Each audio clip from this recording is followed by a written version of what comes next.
இந்த திருவண்ணாமலைக்கு சிறப்பே என்ன தெரியுங்களா? வருஷத்துல ஒரு தடவை கார்த்திகை ஜோதி ஏத்துவாங்க திருவண்ணாமலை மேல. அப்போ ஒரு 5 நிமிஷம் உண்ணாமுலையும் அண்ணாமலையாரும் சேர்ந்து அர்த்தநாரீஸ்வரரா வருவார். அதனாலதான் ஞானசம்பந்தர் சொன்னார், உண்ணாமுலையோடு உமையாகிய பெருமான் உடனாகிய பெருமான். அப்படி அந்த காட்சி வெறும் 5 நிமிஷம் தான், அதுக்கு மேல இருக்க மாட்டார். சாமி உள்ள போயிடுவார். அவர் பார்த்தீங்கன்னா கையில மான்மலு இருக்கும் சாமி.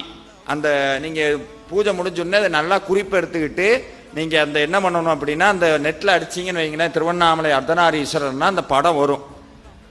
அந்த படம் சாட்சாத் அப்படியே ஹோமகுண்டத்தில் தெரிஞ்சது. அத்தனை அடியார்களும் பார்த்தாங்க.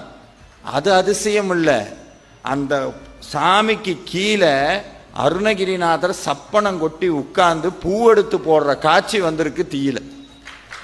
நேற்று நடந்தது. அது மட்டும் இல்லை,